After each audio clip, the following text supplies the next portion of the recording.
Quiero decir algo antes de hacer una exposición breve, en realidad, respecto del tema que me asignó el amigo Jaime Córdoba hace más de un año atrás, 2 años ya, claro. Lo que voy a presentar más adelante es una exposición en curso, podríamos decir. Es decir, en otras palabras, comencé a trabajar el tema, pero no lo terminé por diversas razones, pero fundamentalmente es razones de orden histórico, podríamos decir, en relación a lo que ha acontecido y está aconteciendo acá en nuestro país. Y en segundo lugar se agregó un tema personal que me hizo entonces desligarme del tema que nos convoca en el día de hoy. O sea, lo dejé aparte, le di prioridad a otro asunto personal, y esa es la razón por la que yo me había disculpado para asistir a este simposio, pero Jaime Córdoba insistió, ¿no es cierto?, mediante un correo electrónico, y pues bien, estoy acá por Jaime Córdoba, ciertamente, por Pasolini y por ustedes que están, porque me van a escuchar. Esa es la razón por la cual he venido. No de tan lejos como lo hicieron los amigos que vienen de Argentina y de Perú, ¿no es cierto? Yo vengo de Casablanca, y Casablanca queda a 38 kilómetros de Valparaíso, aproximadamente. Ahora, ¿por qué nombro a Casablanca? Porque el que está frente a ustedes no es especialista en cine. ¿Me gusta el cine? Sí, me gusta el cine. Pero no soy especialista en cine. Yo soy especialista en literatura. Pero en algún momento, en un trayecto en bus, ¿no es cierto?, desde Casablanca a Valparaíso, a la Universidad de Playa Ancha,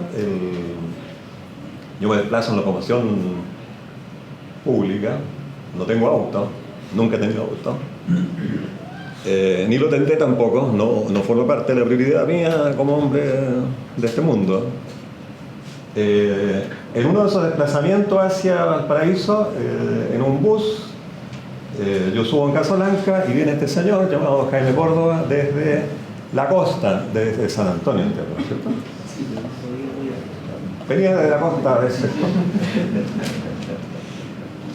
Pues bien, yo me senté en el asiento que venía disponible, y Jaime venía, ¿no es cierto?, al lado de la ventana, si mal no recuerdo, son varios años atrás. Y entablamos conversación. Y en algún instante, ¿no es cierto?, tocamos el tema del cine. Y creo que yo comencé a decirte algo respecto a Terence Fisher. Y ahí enganchamos, y hasta el día de hoy, ¿no es cierto?, tenemos una suerte de amistad, no solamente académica, porque ambos hemos hecho clases en el posgrado de la UPLA, sino que hay también una relación más personal, ¿no es cierto?, con Jaime Córdoba, que no la voy a decir, pero esa relación personal para mí también es muy significativa. Ahora, ¿de qué manera entra, diríamos, Pasolini en la historia de mi vida? Porque claro, los autores no solamente, diríamos, de la literatura entran en la historia de la vida de cada cual, sino que entran también los directores cinematográficos. En Casablanca, y voy a hacer un poquito de historia personal, la intrahistoria que se llama, porque este tema también es interesante de mirar y de visualizar, la intrahistoria de quién está detrás, ¿no es cierto?, del sujeto que habla, en este caso. Pues bien, en Casablanca había un cine pequeño, eh, se vino abajo, digo, en el terremoto del 75 probablemente. En ese año quedó muy deteriorado y lo echaron abajo. Hoy en día el lugar lo ocupa a Dios gracias digo, o lo ocupa el Teatro Municipal de Casablanca y la biblioteca del Centro Cultural, es decir, un espacio de la cultura. En ese lugar estaba el Cine Lux de Casablanca.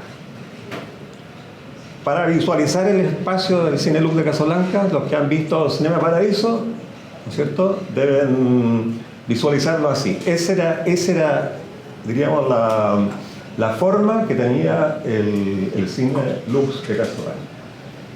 Yo desde niño comencé entonces a asistir a ese cine. Me hice, digo, habitué del Cine Lux de Casablanca, diríamos de niño, tal como el personaje de la película. No me metí al lugar de donde está la maquinaria, sino que era un espectador que regularmente iba al cine a los famosos continuados. Había 3 películas seguidas de distintos géneros cinematográficos. En algún instante de esa vida, de niño y del tránsito hacia la adolescencia, es que veo las películas de Pasolini. Y ahí entonces me marcó el personaje. Cuando entré a la universidad comencé a indagar un poco más en este intelectual, ¿no es cierto? Y entonces conocí las otras facetas suyas como escritor y como intelectual, y como hombre muy metido en la cosa pública. Ahí quedé marcado con Pasolini. Probablemente en esas conversaciones que yo tuve con Jaime Córdoba, cuando él comenzó a organizar este festival de cine recobrado, ¿no es cierto?, y al simposio Pasolini, llegó a la Universidad de Playa Ancha a hablar conmigo para que yo participara en este simposio dedicado a Pasolini.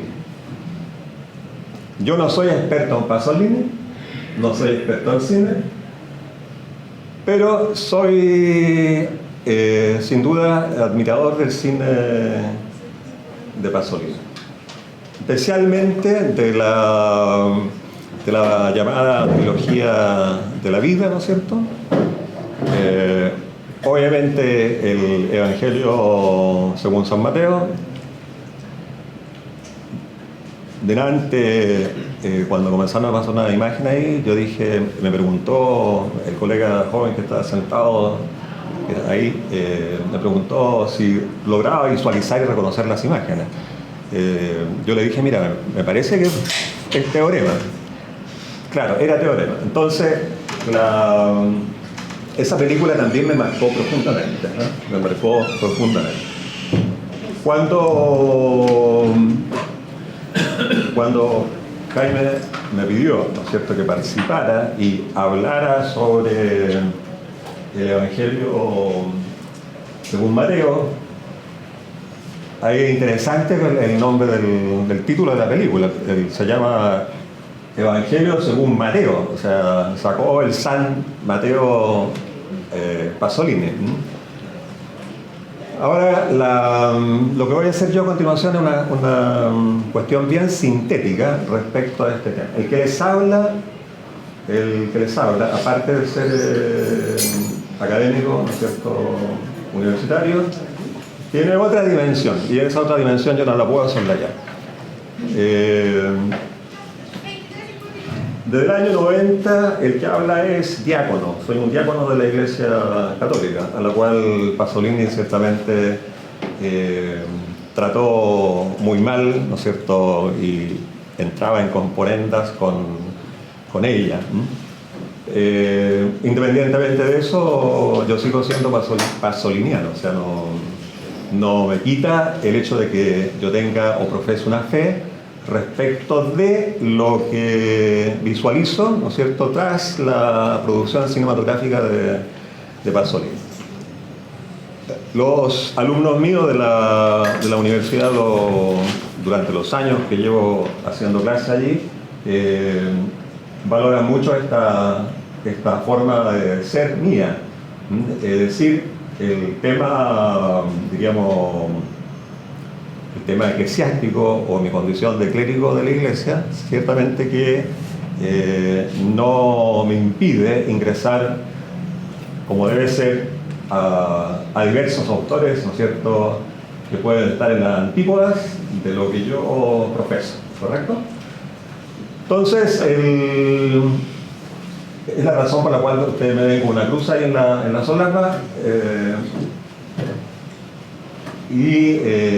también resulta como bastante simbólico y significativo que hay una cruz dentro de esta sala. Sé que estoy en un espacio universitario que pertenece a una universidad católica. Ya muchos años que no veía una cruz en una sala de clases. Entonces, es como simbólico. Voy a hablar de Pasolini, del Evangelio de Pasolini, y hay una cruz. Está un poco ladeada, así como está ladeado el mundo que estamos viviendo. Eso es para contextualizar el por qué estoy acá, ¿no es cierto? Y qué es lo que voy a decir respecto del Evangelio según Mateo. Hay que pensar también que esta película está dentro de un espacio, diríamos, histórico, bien terminado en la historia de la Iglesia Católica. Porque resulta ser que el año 1959, ¿no es cierto?, el Papa Juan XXIII convocó a un concilio vaticano, concilio ecuménico vaticano, que se llamó Vaticano II. Y sin duda que la película, de alguna manera, va a responder a unos requerimientos que tuvo ese concilio, que se inicia el año 1962 y culmina el año 1965. Lo comenzó Juan XXIII. Juan XXIII no alcanza a terminar el concilio por cuanto muere a causa de Nordelia, ¿no es cierto? Y lo va a culminar entonces Pablo VI. Ese es el espacio, ¿no es cierto?, en que la película emerge en la historia del cine. Y sin duda que en ese tiempo también, desde el punto de vista de la política italiana, el Partido Demócrata Cristiano era un partido bastante significativo, poderoso y con algunos primeros ministros importantes, ¿no es cierto?, que gobernaban Italia, la Italia en la cual está inmerso Pasolini como intelectual y como hombre activamente puesto en la vida histórica de Italia y de Europa. Cuestión que uno va a visualizar en las cartas que él escribe. Le dije yo a Jaime en el correo último que le envié que este era una propuesta inconclusa, porque claro, nos vimos involucrados, estamos involucrados en el tema de la contingencia nacional, y por otra parte vino una cuestión personal que provoca entonces un paréntesis. Vamos a la primera, por favor. Ahí hay una cita de Pasolini, está puesta en italiano. La primera cita y en español dice: la luz es siempre igual a otra luz. Después varió, de luz se convirtió en algo incierta y nueva luz tuvo la esperanza. Es una frase tremendamente importante y significativa. La luz es siempre igual a otra luz. Yo siempre me he preguntado por qué Pasolini, ¿no es cierto?, siendo ateo, parte de la respuesta la dio el amigo colega recién, pero por qué siendo ateo filma, ¿no es cierto?, un texto evangélico, bíblico, ¿no? La luz es siempre igual a otra luz. Sin duda que el tema de la luz es importante dentro de su producción, diríamos, cinematográfica y literaria. La luz después varió, se convirtió en alba incierta, pero, como dice ahí, nueva luz tuvo la esperanza.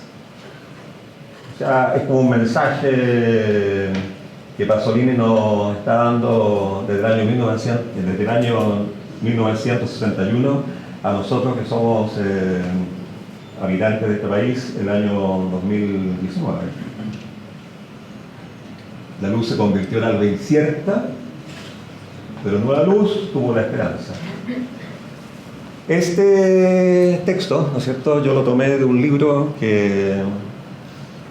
porque he seguido la huella de Pasolini ahora en la parte escrituraria, ¿no? O sea, lo que escribió o lo que se escribe sobre él. Y lo encontré entonces en este librito que se llama Supervivencia de las luciérnagas.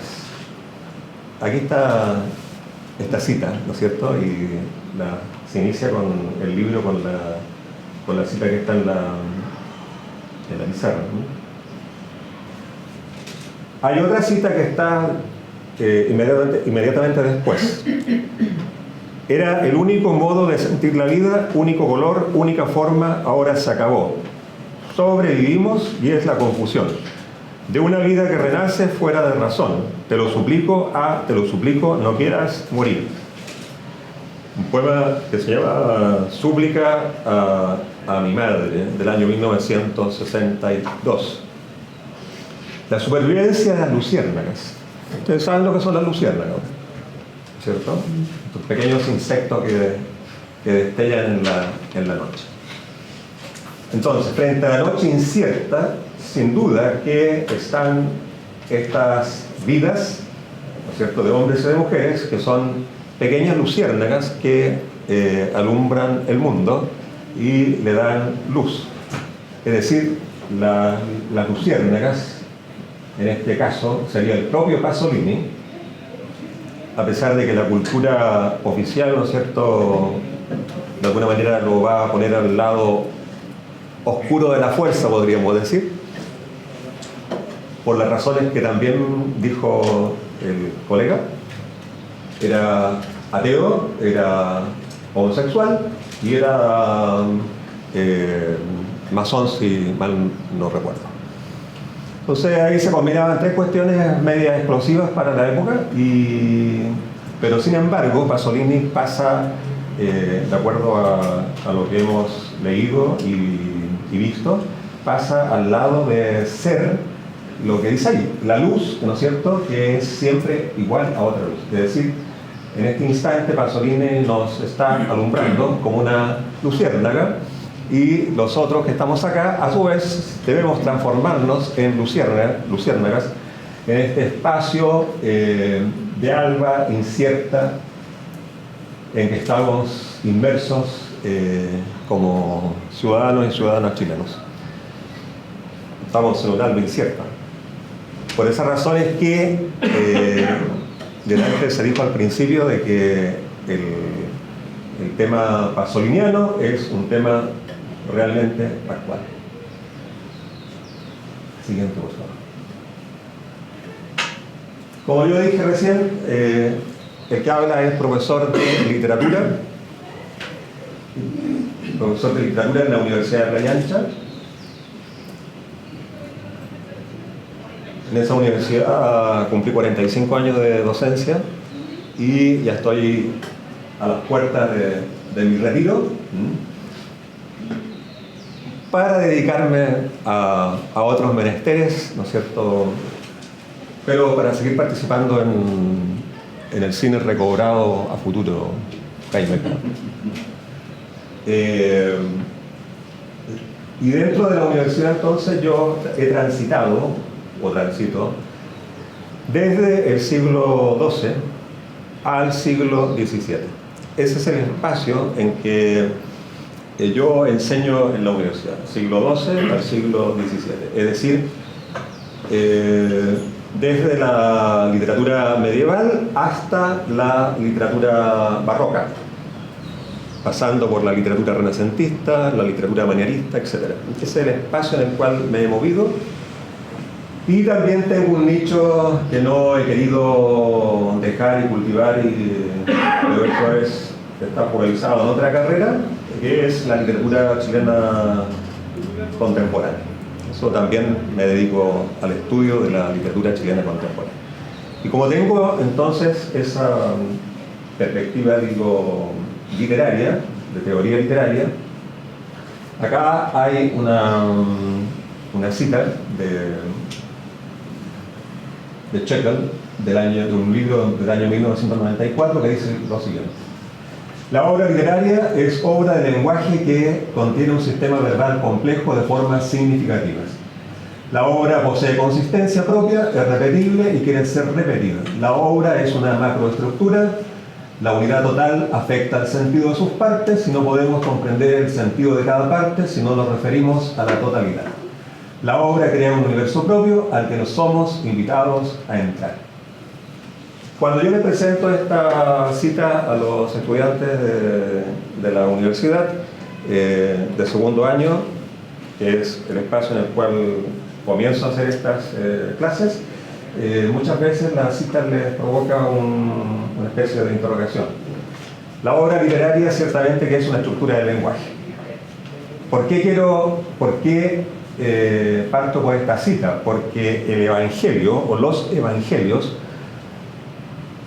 los 4 Evangelios canónicos, que ustedes ya saben cuáles son, esos 4 Evangelios ciertamente que son, si yo no soy hombre de fe, los veo como obra literaria.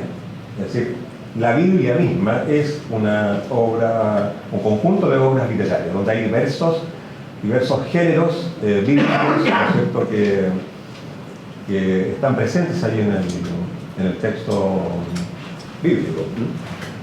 La obra, los evangelios, como digo, son obra literaria, son obra narrativa.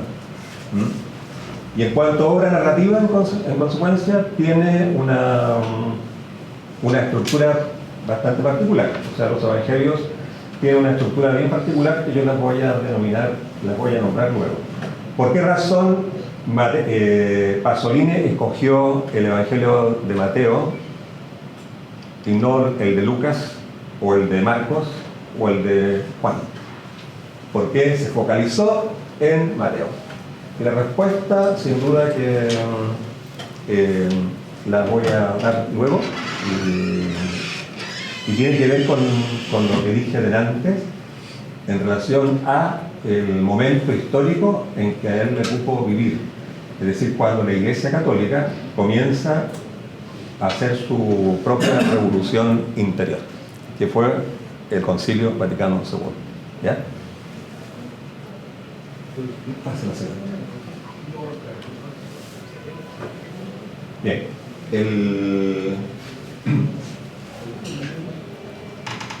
Los evangelios se fueron conformando de a poco, paulatinamente.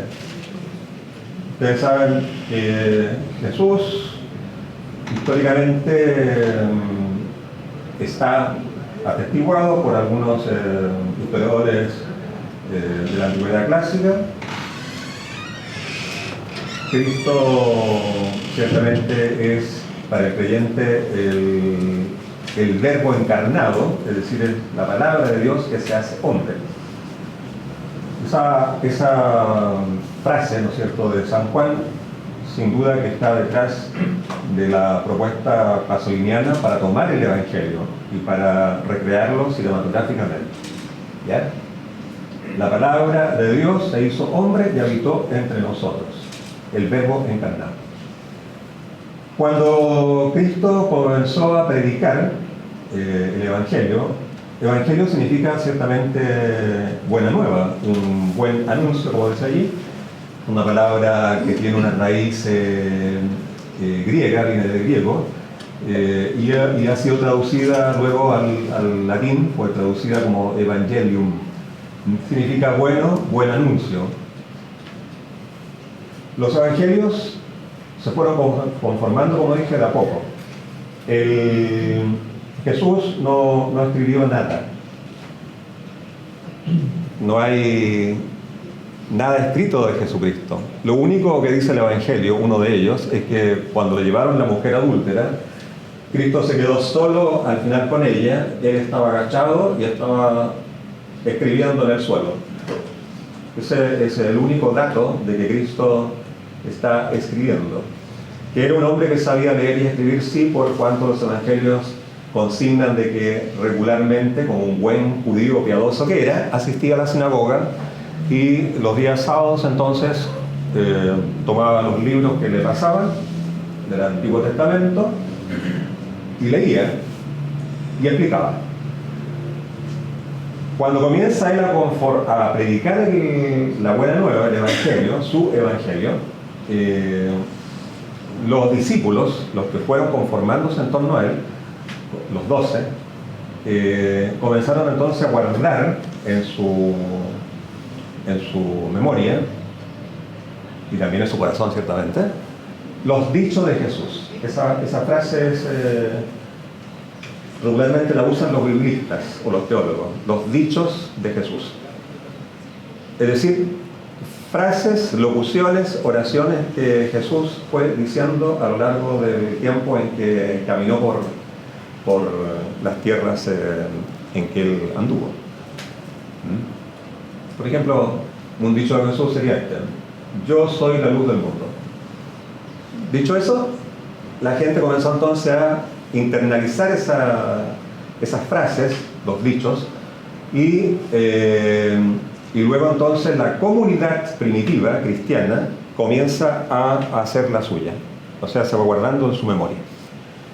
La iglesia al principio va a hacer uso de esta, cuando Cristo los deja, la iglesia se transforma entonces en una iglesia, la iglesia del kerigma, una palabra griega que significa anuncio ciertamente. ¿Y cómo anunciaban? Mediante los dichos de Jesús. Como dijo Jesús, y elaboraban, daban a conocer la frase o la locución de Jesús.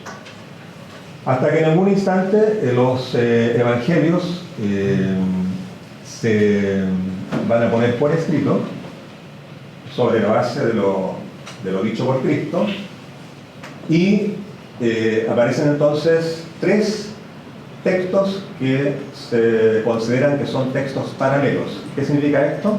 Que tuvieron un tronco común. O sea, hay un hipertexto que le sirve de base, y luego entonces estos 3 evangelistas elaboran sus evangelios sobre la base de los dichos de Jesús. Si usted pone esos 3 evangelistas en paralelo, por eso se llaman evangelios sinópticos también, se da cuenta de que utilizan las mismas formas expresivas que la comunidad cristiana había guardado dentro de su corazón y de su mente. Esos 3 evangelios son el de Marcos, el de Mateo y el de Lucas. Se llaman evangelios sinópticos. Y quedó aparte entonces el evangelio de Juan, porque pareciera ser que San Juan utiliza otras fuentes, y a su vez el evangelio de Juan tiene un propósito más bien de orden teológico, fundamentalmente teológico. Por esa razón que el comienzo del evangelio de Juan resulta ser un comienzo bastante filosófico. Cómo plantea él el principio, ¿no es cierto?, de su evangelio, al contrario de los otros 3. Los 4 evangelios que yo acabo de mencionarles se llaman evangelios canónicos, porque son composiciones literarias anónimas surgidas entre los años 65-90, fueron reunidos en una colección alrededor del año 125. Si hablo de evangelios canónicos, significa que hay otros evangelios. Esos son los llamados evangelios apócrifos, ¿no es cierto? Que la autoridad de la Iglesia en su momento, cuando constituye el canon de los libros bíblicos del Nuevo Testamento, va a dejar fuera. Yo puedo leer los libros apócrifos, sí, los leo y son bastante interesantes, pero son meramente literatura. Al contrario de estos cuatro, que siendo textos que tienen un carácter literario, como obras literarias que son, pero hay algo que está detrás. Y ese algo que está detrás ciertamente es un espíritu distinto al que yo encuentro en los otros textos llamados evangelios apócrifos. Para los creyentes, sin duda que los evangelios canónicos y el resto de los textos bíblicos son libros inspirados. ¿Con quién los inspira? Los inspira Dios, sin duda. Por el contrario que estos otros, los que quedaron fuera del canon, los consideraron que no eran libros suficientemente inspirados para que pasaran a formar parte del canon, como por ejemplo el Evangelio de Santiago, por decirlo. ¿Ya? Hay 4 símbolos para cada uno de los evangelistas. Esto es sumamente interesante porque ustedes saben bien que al principio no todos eran, diríamos, sabían leer ni escribir, pero en algún momento la Iglesia va a asumir una condición altamente simbólica y alegórica, ¿no? O sea, los símbolos, los elementos visibles van a ser muy significativos. Esto se va a incrementar durante los tiempos medievales. No hay que olvidar que los vitrales o los vitrós de la Edad Media fueron llamados la Biblia del pueblo, porque ahí se representaban las imágenes sacras para el pueblo común y corriente que no sabía leer ni escribir, de tal manera que esto entraba por la imagen. Hay 4 símbolos para los 4 evangelistas. A Marcos se le asignó el león, a Lucas el ternero o el toro, a Mateo el hombre, a menudo transformado en ángel, y a Juan se le asignó el águila. El hombre se le designa a Mateo porque inicia su evangelio narrando la genealogía terrena de Jesús. Ese es el punto esencial, diríamos, de por qué los artistas que fueron a simbolizar ponerle un signo a cada uno de los evangelistas, pensaron en el hombre, ¿no es cierto?, algunas veces transformado en ángel, porque comienza así el Evangelio según San Mateo: genealogía de Jesucristo, hijo de David, hijo de Abraham. Abraham engendró a Isaac, Isaac engendró a Jacob, Jacob engendró a Judá y a sus hermanos, Judá engendró a Farén y a Sará de Tamar, etcétera, etcétera, hasta llegar al final, ¿no es cierto?, cuando dice Jacob engendró a José, el esposo de María, de la cual nació Cristo Jesús.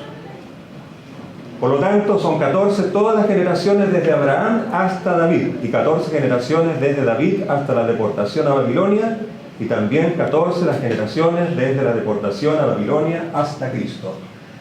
¿Por qué leo este tema de las 14 o del número 14? Porque el Evangelio de Mateo es un evangelio tremendamente numérico. Y los números, dentro del cristianismo y también dentro del judaísmo, tienen un sentido simbólico. Un sentido simbólico, no un sentido esotérico, sino que un sentido simbólico. Jesús no solamente escogió 12 discípulos, y lo hizo porque dentro de su mentalidad semítica, ¿no es cierto?, judía, él tiene claro que son 12 las tribus de Israel, y en consecuencia tendrán que ser 12 los discípulos, porque acá se está conformando la nueva Israel. Ese es el pensamiento que Cristo tuvo al momento de escoger esos 12 discípulos. Uno de los cuales ciertamente lo traicionó, pero cuando los apóstoles, los 11, quedan como 11, inmediatamente van a escoger a un 12, al 12, que va a ser Matías.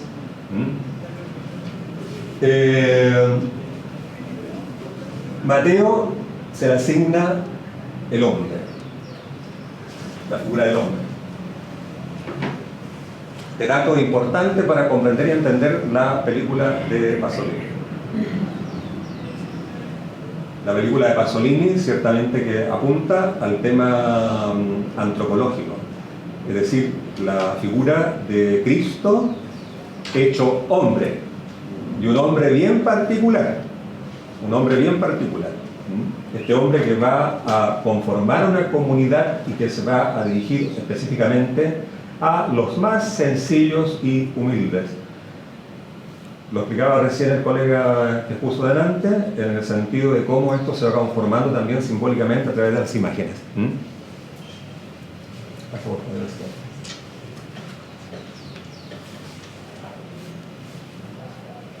Esa frase con que inicio esa diapositiva, estructura estructurante, es una frase que nosotros utilizamos en teoría literaria y también se usa en otras especialidades. La estructura estructurante. La estructura estructurante del Evangelio de Mateo. Ahí al menos hay 5,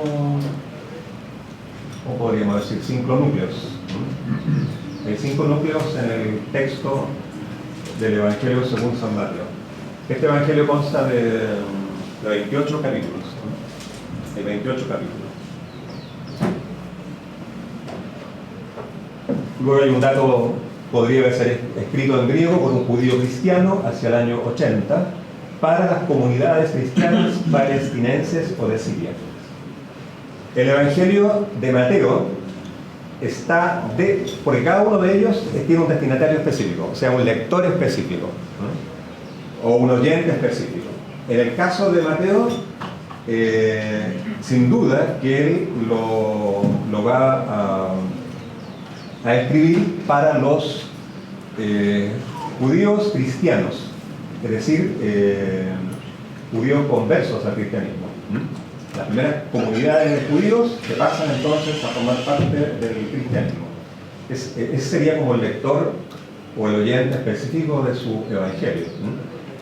Es la razón por la cual Mateo, durante los 28 capítulos, regularmente cita o se remite al Antiguo Testamento.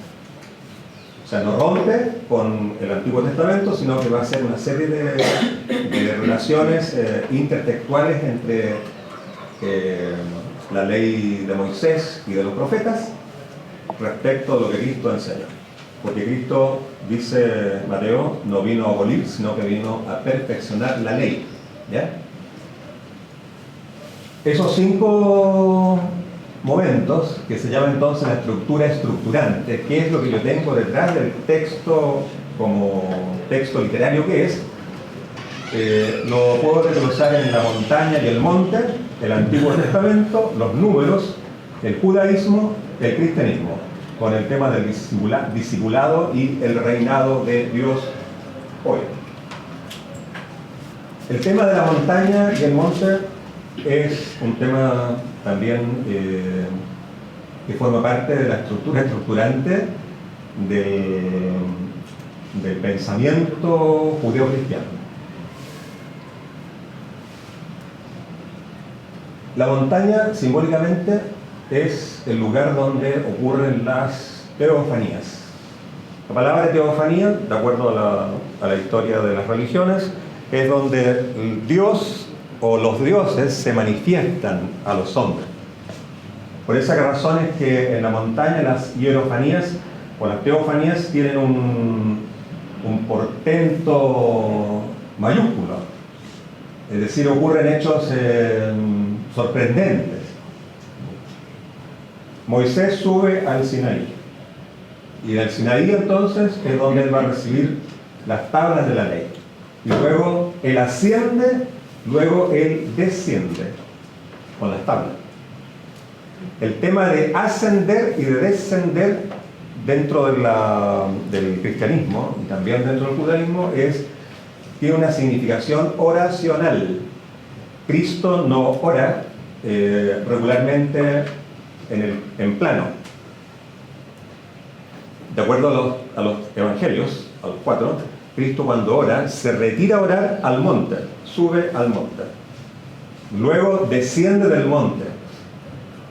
Este ascender y este descender, ascender y descender, y volver a ascender y volver a descender, es como una constante en el Evangelio de Mateo y que también recoge la película de Pasolini. El ascenso y el descenso. No hay que olvidar que Cristo, los 4 evangelios canónicos, toman en consideración este hecho del ascenso al monte, porque Cristo va a subir al monte Calvario. Cristo sube al monte Calvario, de ahí lo descienden, lo llevan al sepulcro. Cuando Cristo es descendido de la cruz, de acuerdo a los evangelios, es recogido, lo recoge su madre y algunas las discípulas que él tenía, porque no hay que olvidar una cosa interesante que en los últimos tiempos los estudios bíblicos y teológicos van descubriendo paulatinamente. Cristo no solamente se hizo rodear o estaba rodeado de los 12 varones, sino que había un grupo de mujeres, ¿no es cierto?, las llamadas discípulas de Cristo, que lo seguían. Es un tema muy interesante que recién comienza a valorarse, de qué manera la mujer, ¿no es cierto?, está inmersa en el contexto en el cual Cristo va a desarrollar su evangelio, ¿ya? Y es significativo, cuando lo bajan de la cruz, hay un solo discípulo de los 12, de los 11. Estaba solamente Juan, estaba María, su madre, y las otras mujeres, acompañándolo, ¿no es cierto?, acompañando a la madre de María. Lo descienden del monte, de la cruz, lo llevan al sepulcro, y luego entonces, de acuerdo a nuestra fe, él resucita, vuelve a estar con sus discípulos hasta que nuevamente los lleva al monte y desaparece frente a ellos. En el capítulo 28 de San Mateo, este capítulo los versículos finales, digo, son importantísimos porque tiene que ver con el tema del discipulado y el reino. ¿Para qué yo los he convocado?, dice Cristo. Y viene entonces este dictum o dicho de Jesús: vayan por el mundo, prediquen el evangelio a todo el que crea en mí, bautízanlo en el nombre del Padre, del Hijo y del Espíritu Santo, enséñenles a guardar todo cuanto yo les he mandado a ustedes, sepan que yo estoy con ustedes hasta el fin del mundo. Dicho eso, Jesús ascendió y desapareció entonces de la vista de los discípulos. ¿Ya? Entonces el tema de la montaña y el monte es fundamental. En la película de Pasolini se observa este ascender y descender. Durante el transcurso del filme uno ve que Cristo asciende, desciende, y conjuntamente lo hacen quienes lo siguen. ¿Ya? Pues bien, en el Antiguo Testamento, como dije recién, hay una relación intertextual muy interesante ahí entre lo que escribe Mateo y los libros del Antiguo Testamento. El propio Jesús usa una expresión que es propia del pueblo judío, del antiguo pueblo de Israel. Cuando Jesús dice: yo soy el Hijo del Hombre, sin duda que está aludiendo a textos del Antiguo Testamento. La frase con que el pueblo judío aludía al Mesías prometido. Ustedes saben bien que los judíos aún esperan al Mesías. No lo vieron en concreto en la figura de Cristo, ¿ya? Lo consideraron solamente un profeta, uno más de los profetas.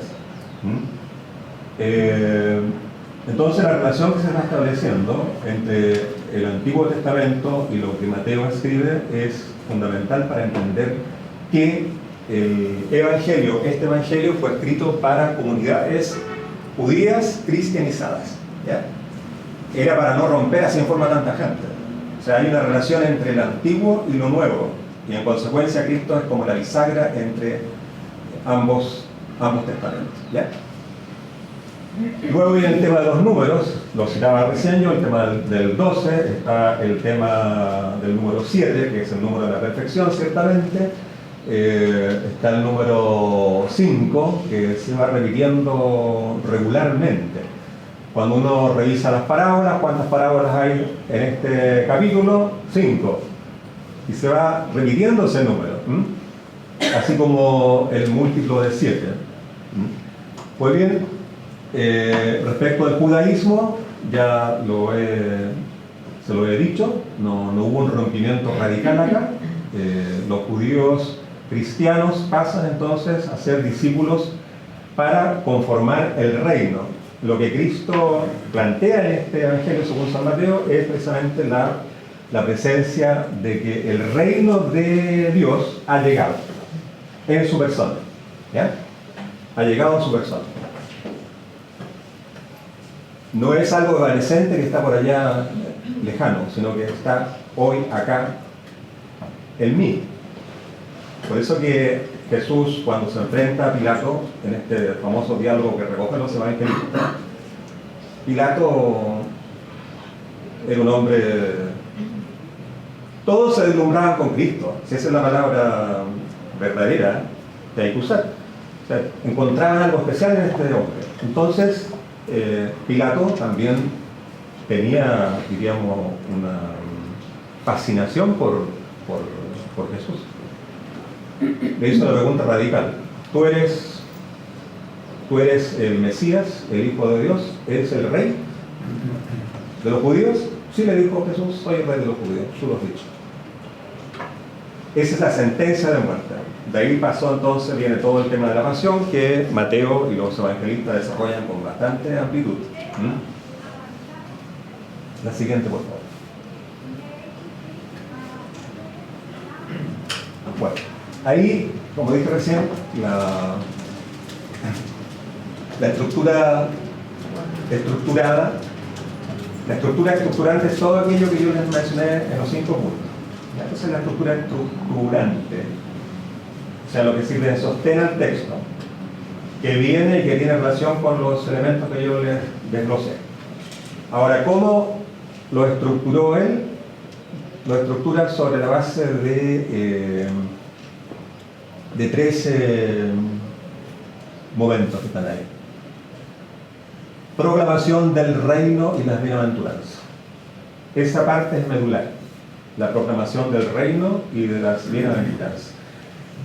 Las bienaventuranzas es como el proyecto de vida. Es el proyecto de vida que Cristo propone. Las bienaventuranzas las vamos a ver luego ahí en un pequeño trozo donde el actor las proclama. Luego viene el tema de la transfiguración. El tema de la transfiguración es también radical, porque acá Cristo se muestra ante alguno de sus discípulos como el que es decir, el Mesías prometido, el Hijo de Dios. Los 3 que lo acompañaron en ese momento van a mirar a un Cristo glorioso, o sea, un Cristo resucitado. Ese es el tema de la transfiguración, lo ven de un modo distinto y diferente. Y luego viene el capítulo 28, fundamentalmente, que tiene relación con la resurrección. Para los que somos cristianos, no solamente católicos, sino que todos los cristianos, la fe cristiana se asienta sobre la base de este tercer punto. Si no hay resurrección, como dice el apóstol San Pablo, vana es nuestra fe, es decir, no tiene sentido. La resurrección es el momento capital, es como un pivote inamovible, y todo el cristianismo entonces se reduce al tema de un Cristo muerto, pero resucitado, ¿ya? La estructura estructurada entonces, si yo tomara el libro, o tomo el libro, o yo lo insinúo a ustedes a conocerlo como texto literario, son creyentes mejor, ahí esos son como tres núcleos, usando una expresión ya de teoría literaria, son núcleos narrativos, ¿ah? Fundamentales.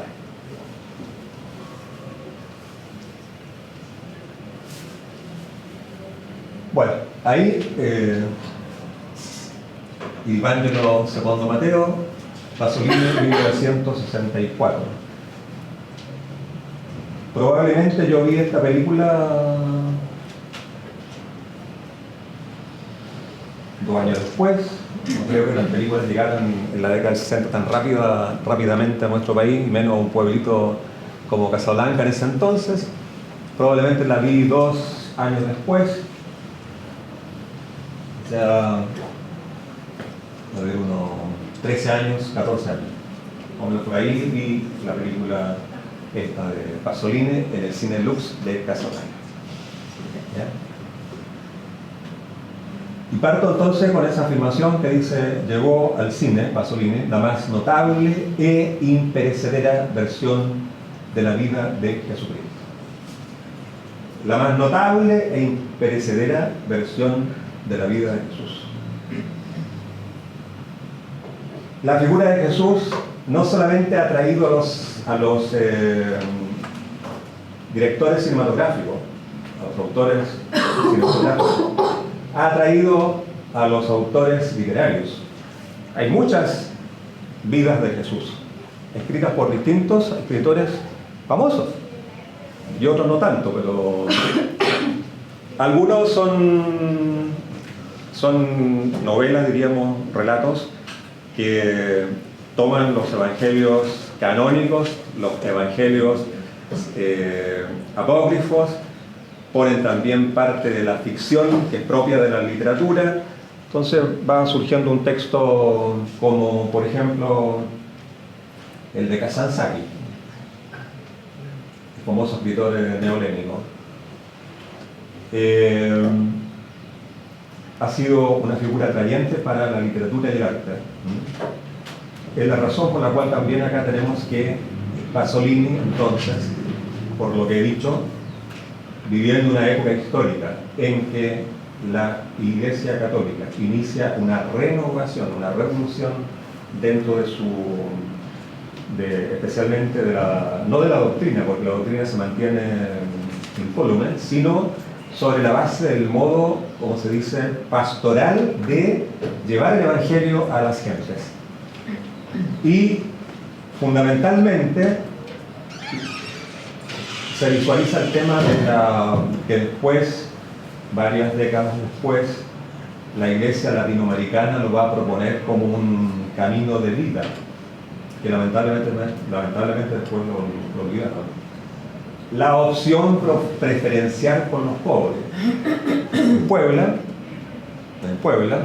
en la famosa conferencia episcopal latinoamericana en Puebla, la Iglesia hizo esa opción preferencial por los pobres. Cuestión que venía desde los principios del Vaticano II, y Pasolini, en consecuencia, sobre la base de esas ideas, va a plasmar, ¿no es cierto?, la idea de que el mensaje de Jesús es un mensaje tremendamente sencillo. No es un mensaje teológico, es un mensaje de vida distinta y diferente. Y la propone entonces a la humanidad. Pero ¿quiénes van a visualizar con mejor plenitud lo que Cristo está proponiendo?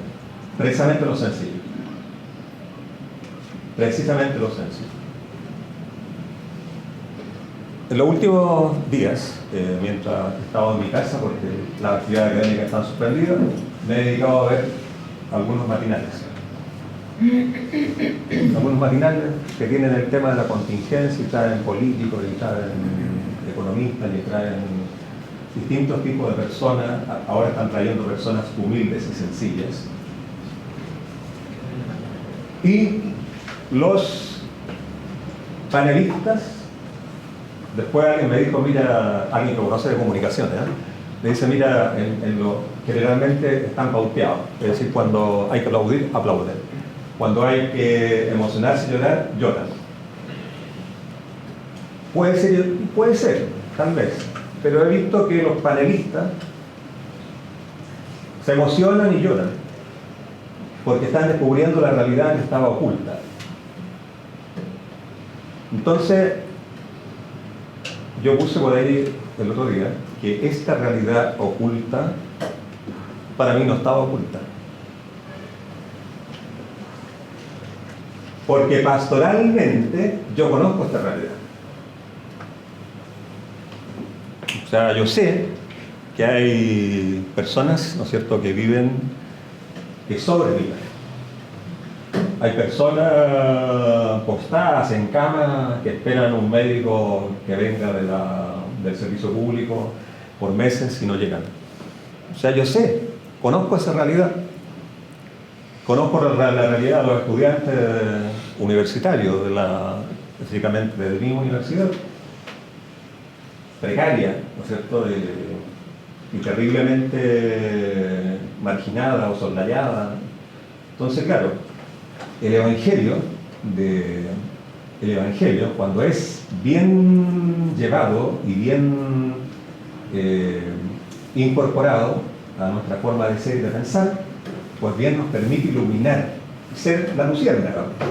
O sea, en medio de esta bruma y en medio de este horizonte que se aleja y de repente se acerca, pero que se tiende a alejarse, nosotros, los cristianos, los creyentes, visualizamos esta historia sobre la base de algo que nos enseñó el Concilio Vaticano II, los signos de los tiempos. Usted debe saber analizar los signos de los tiempos. ¿Qué hizo o qué previó Pasolini? Previó los signos de los tiempos. Los tiempos actuales, y yo he estado leyendo unas cartas que se llaman las cartas luteranas, que él las publicó entre la década del 60 y el 70, y sin duda que lo que yo estoy leyendo ahí es profético, porque se está cumpliendo hoy en día, no solamente en este país, sino que en el resto del mundo. Porque precisamente la macroestructura en la cual estamos metidos nosotros, que es una macroestructura, lo digo derechamente, neoliberal y altamente excluyente. Y eso entonces ha hecho que se arme una verdadera convulsión social, porque esto tocó tope. El año 1987 estuvo aquí en nuestro país un papa, y ese papa, que se llama Juan Pablo II, estuvo en la CEPAL. Y la CEPAL, ustedes saben bien, es un grupo de gente muy preparada y sabionda en temas económicos y financieros. ¿Y el Papa qué les dijo a esa gente? Del año 87. Les dijo: los pobres no pueden esperar. Ustedes no pueden aplicar la técnica del rebalse ni del chorreo. Es decir, lo que nos sobre se lo damos a los pobres. Esa es la técnica, lamentablemente, que se aplicó, ¿no es cierto? Y pues bien estamos cosechando lo que hemos sembrado, por lo que han sembrado.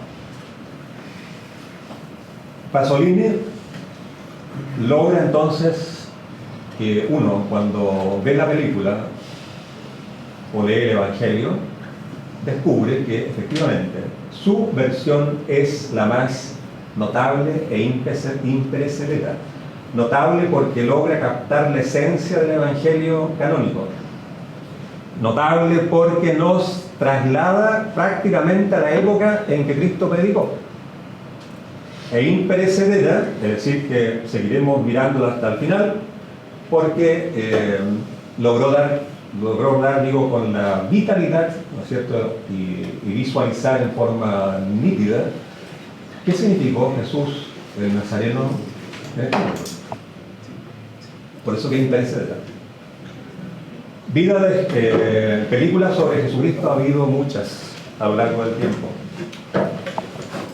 Algunas de ellas son películas que nos muestran a un Jesús altamente edulcorado, un Jesús que película hecha en Hollywood en realidad. Acá Pasolini logró entonces dar con la imagen real y verdadera de un Dios encarnado. Cuando digo Dios encarnado, es un Dios hecho hombre. Y esa es la razón entonces por la cual Él nos entrega este filme a la humanidad, para que la humanidad entonces recupere esa condición del cristianismo primitivo. El cristianismo primitivo es el cristianismo que hoy en día se requiere. Es el cristianismo que profesó, por ejemplo, San Francisco de Asís. Es el cristianismo que usted va a visualizar en la medida en que vea las imágenes de Pasolini. Su grandeza reside en filmar la mayor historia de un hombre de la manera más humilde y silenciosa posible. Un rasgo que a mí siempre me llamó la atención en esta película. Las imágenes tienen tal viveza y sinceridad que parece que el cine se trasladara a la época de los hechos, 1964 años después. Adelante. Es la palabra lo que Pasolini filma. Después de las palabras, Jesucristo emprende su caminar y arrastra a quienes lo siguen en un movimiento descendente. Señala el ciclo descendente de Jesucristo y su palabra en territorio del hombre, un ciclo que después del Calvario y la muerte se revertirá en ascenso. O sea, lo que hablaba delante del ascenso y el descenso, esa opinión de Cavallo y Martínez, que deben ser amigos tuyos, es interesante porque es la palabra lo que Pasolini filma.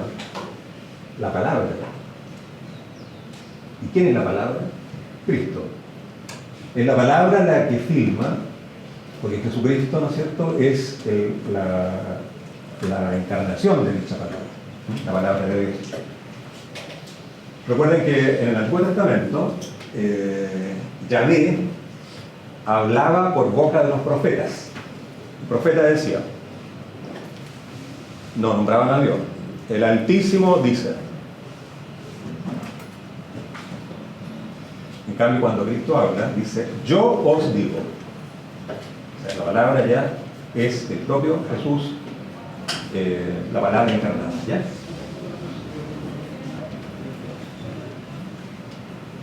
No un autor, un artista. Esto es básicamente Pasolini. Sus películas no son bellas, sino sublimes. Este dato lo tomé de un libro que se llama Cine y Literatura. Y un capítulo está dedicado a Medea de Eurípides. Un capítulo está dedicado a Medea de Eurípides, de Pasolini. Yo en su momento le dije a Jaime que podía abordar las tragedias griegas. Me acuerdo que en un momento hablamos de eso, pero al final nos quedamos con Pasolini evangelista. Buscan el pasado con desesperación. Y cuando hace una película en color, busca los colores de cada imagen para dar con el sentido estético del filme. Las películas míticas de Pasolini son excepcionalmente sublimes por originales y por pictóricas. Cuestión a la cual también aludió delante del colega. Esta película, estimados amigos que están escuchándonos y amigas, es sublime. No es bella, es sublime. Está en negro y blanco ciertamente, pero el negro y blanco cinematográficamente también tiene una simbología y un carácter muy especial.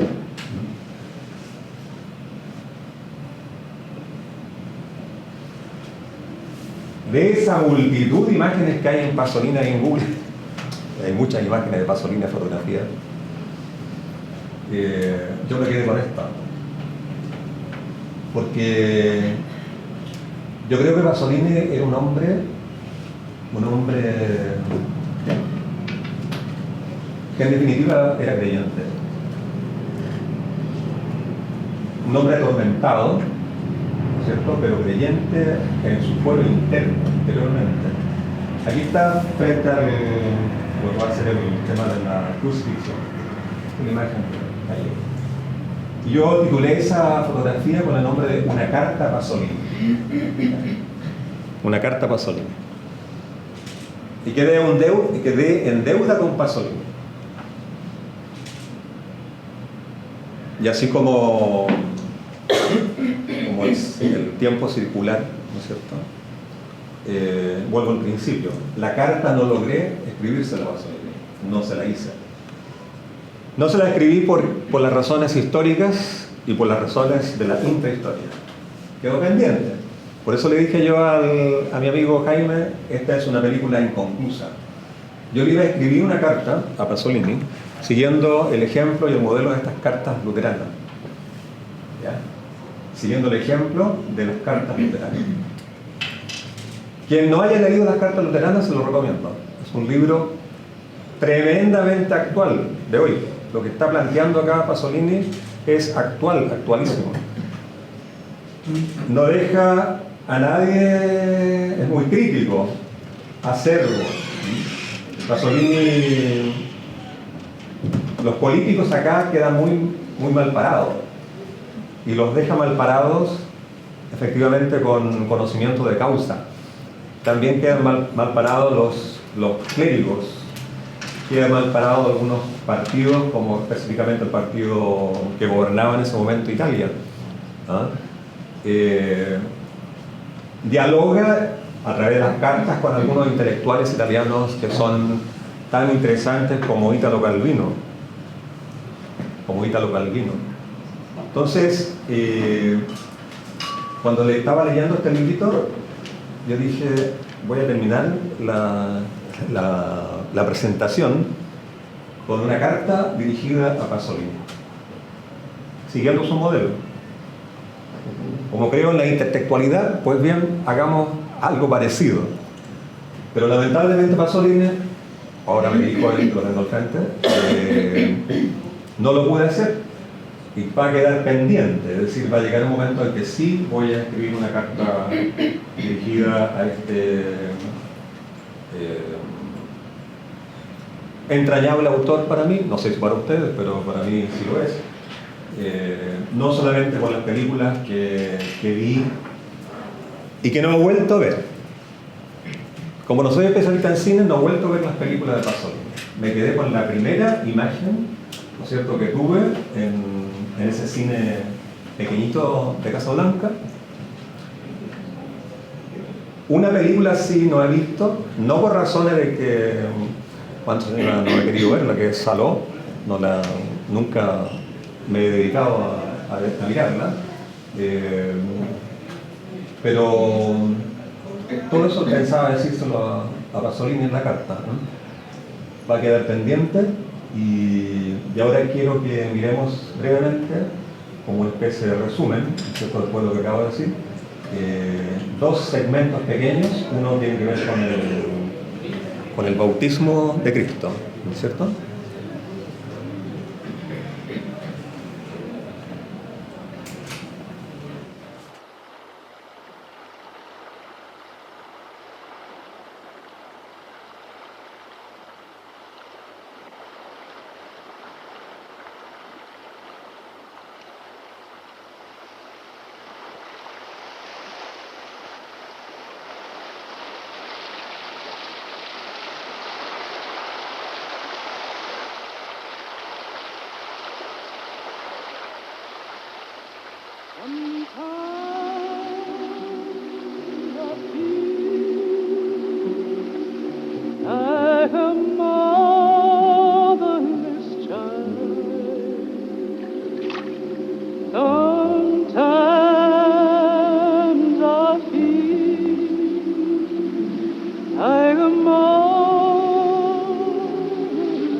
Ravvedetevi, perché è vicino il regno dei cieli. Questi, infatti, è colui che fu preannunciato dal profeta Isaia quando disse: voce di uno che grida nel deserto, preparate la strada del Signore, raddrizzate i suoi sentieri. Razza di vipere, chi vi ha insegnato a sfuggire all'ira imminente? Date frutti degni di ravvedimento e non crediate di poter dire dentro di voi: siamo figli di Abramo, perché vi dico che Dio può da queste medesime pietre generare figli ad Abramo. Già la scure è alla radice degli alberi. Ogni albero che non dà frutto buono è tagliato e gettato nel fuoco.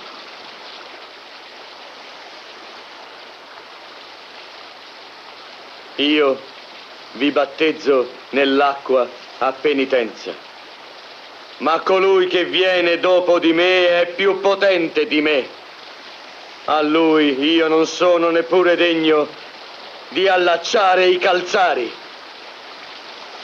Egli vi battezzerà in Spirito Santo e fuoco. Nella sua mano tiene il ventilabro e monderà interamente la sua aia e raccoglierà il grano suo nel granaio, ma la pura la brucerà in un fuoco inestinguibile.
Sono io che ho bisogno di essere battezzato da te, e tu vieni da me. Lascia fare per ora. È conveniente a noi compiere ogni giustizia.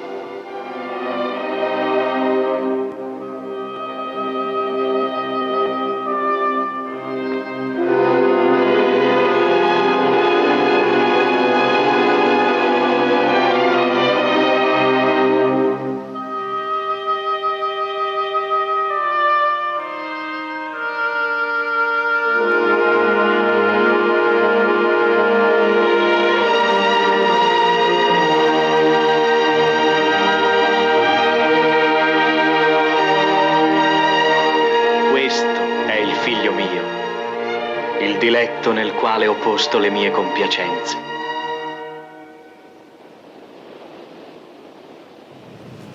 Y el otro segmento es la bienaventuranza.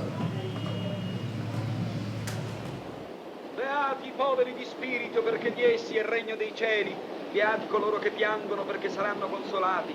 Beati i miti, perché possederanno la terra. Beati gli affamati, gli assetati di giustizia, perché saranno saziati. Beati i misericordiosi, perché otterranno misericordia. Beati i puri di cuore, perché vedranno Dio. Beati gli artefici di pace, perché saranno chiamati figli di Dio. Beati i perseguitati per causa della giustizia, perché di essi è il regno dei cieli. Beati sarete voi quando vi insulteranno e vi perseguiteranno e diranno ogni male contro di voi, mentendo per causa mia. Godete ed esultate, perché grande è la ricompensa vostra nei cieli. Così perseguitarono i profeti che vi precedettero. Chi tra voi, se il figlio gli chiederà pane, gli darà un sasso? O se gli chiederà un pesce, gli darà forse un serpente? E se dunque voi, pur essendo cattivi, sapete dare cose buone ai vostri figli, quanto più il Padre vostro che è nei cieli darà cose buone a quelli che gliele chiedono. Fate dunque agli altri tutto quello che volete che gli altri facciano a voi, perché questa è la legge dei profeti. Non crediate che io sia... Muchísimas gracias.